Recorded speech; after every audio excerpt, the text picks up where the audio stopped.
say, hey, hey, live it like we're renegades. Hey. Hey, what's up everyone, it's Zabo here, bringing you all another Fallout 4 video.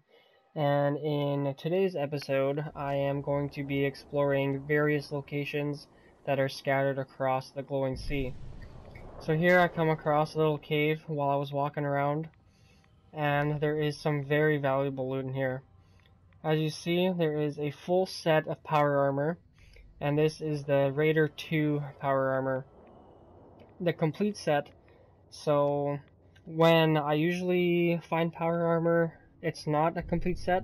It's usually, let's say, just a helmet, a torso, and 2 arms, and it's missing the legs or something like that. So this is the first time I've come across a set of power armor that is complete. And if you watched my previous video, I found the X01 Mark II power armor in the Federal Surveillance Center, K21B. So in the glowing sea, there are 2 sets of power armor that I know of that you can find.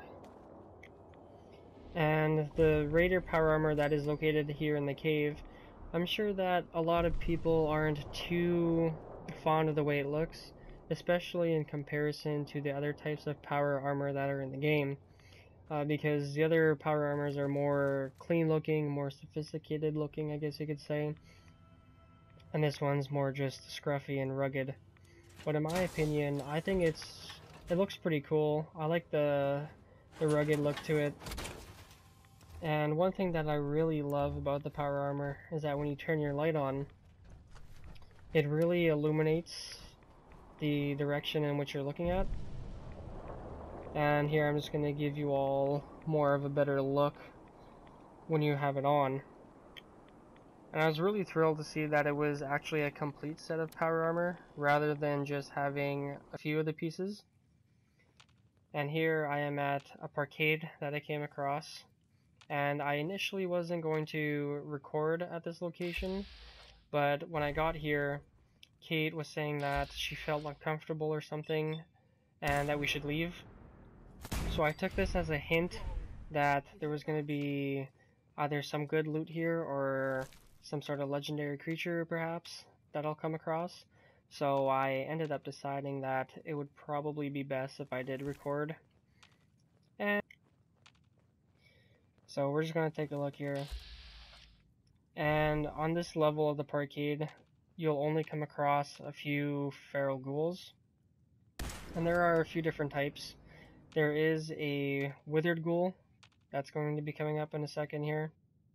So I find that they're pretty strong. And in my opinion, I think they're also the freakiest looking ones. And I believe I ended up getting a critical on him, so I took him down before he managed to get a hit on me. And when you are exploring the glowing sea, you will come across a large variety of feral ghouls. You'll see just a normal feral ghoul, you'll see withered feral ghouls, roamers, reavers, glowing ones, bloated glowing ones. And it makes perfect sense to see them in here, since it is an area of the map that emits quite high levels of radiation. So here I am attempting to lockpick this master lock, and I was lucky that I've been focusing on leveling up my lockpicking skill, and that's one of the perks that I've been focusing on ever since I began playing Bethesda games. And I believe the first one I played was Oblivion, and I really liked lockpicking because it can grant you access to a lot more valuable loot. So lockpicking is one of the perks that I really like to focus on when I play these types of games. However, I find that usually the higher locks in this game don't give you the best loot, and I find that it's usually a lot of explosives, and I'm a character that doesn't use explosives too often, and I don't level up my explosive perks at all. But I guess if you're one of those characters that like to use explosives, I guess it's pretty beneficial for you. And we're gonna head on down to the sub-level of the parkade. and I'm hitting the VATS button because I'm thinking that there's going to be some feral ghouls lying around here, but there's actually an alpha deathclaw. And I'm going to take out my combat shotgun, take a few shots at this guy. And as you saw, I managed to stagger him quite a bit, so he didn't even have the opportunity to attack me. And that's probably because I have a legendary combat shotgun that grants me 50% bonus limb damage. So when you damage the limbs of an enemy, it staggers them. So the combat shotgun that I have in particular is really good to bring to the glowing sea because it keeps you alive in a lot of situations. And I do also have a long barrel on it so that I have increased range and a more narrow bullet spread. And I believe I have the max, like the best modifications for it, because I have been focusing a lot of my perks upon leveling up on the gun nut perk, because I like to level up my weapons.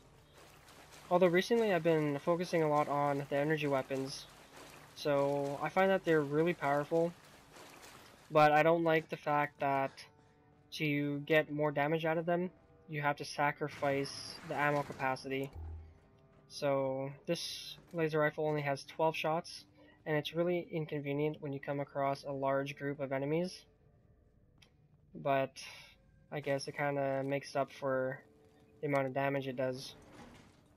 So we're going to head up through the elevator here, and I'm going to end up taking my plasma rifle because I have no idea what's going to come up when the door opens, so I just take this out as a safety measure more than anything.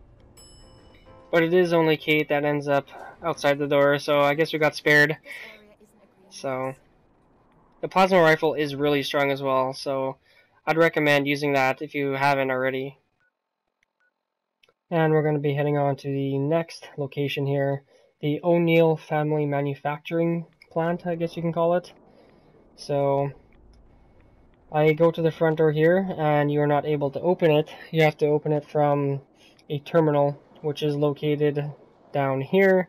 So you just go in through the crack in the earth, and as you can hear, there are some footprints, or some footsteps rather. So I get a little freaked out. I don't know like how many ghouls are exactly coming for me. And this guy's a really high level character. He just took down Kate in like 2 hits or something like that. So he's very strong. But he ended up giving me some ammo, so that's alright.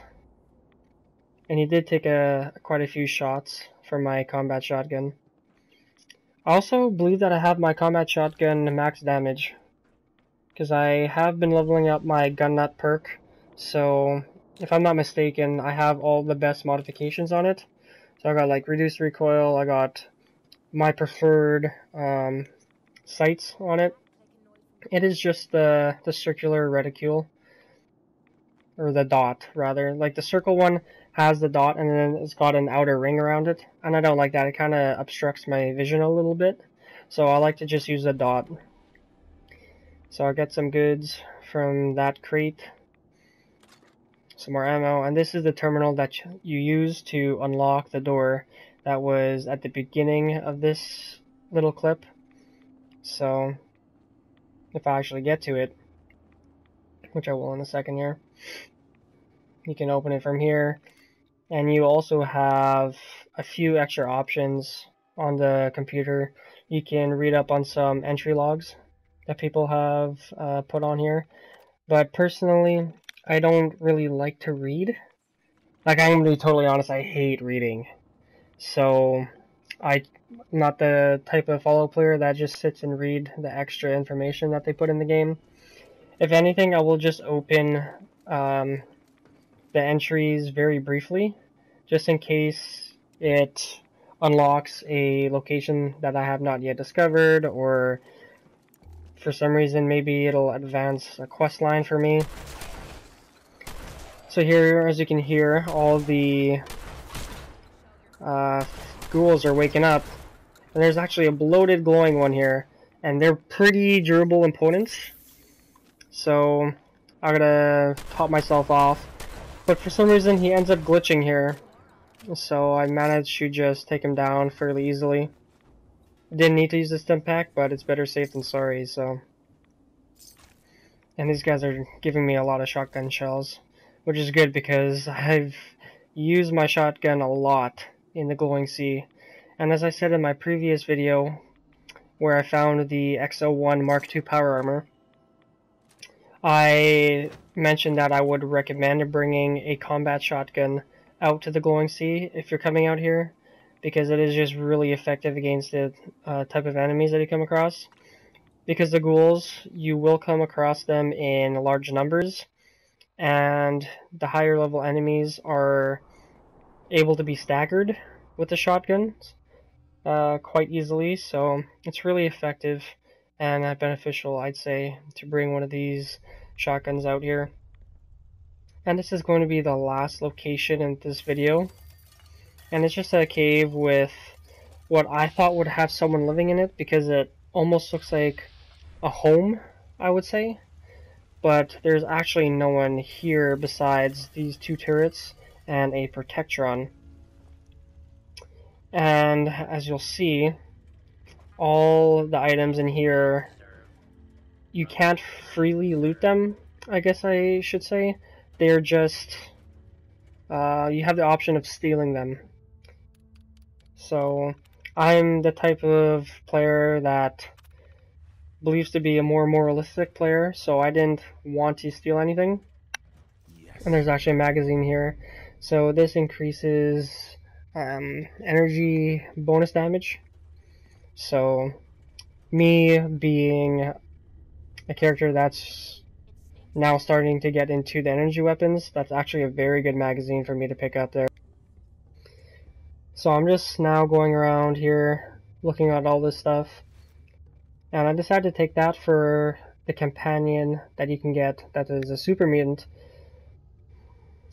His name is Strong, and I do have him right now, so I'll let him equip that next time I go back to my settlement. And I really wanted the stim packs there, so I decided to steal them.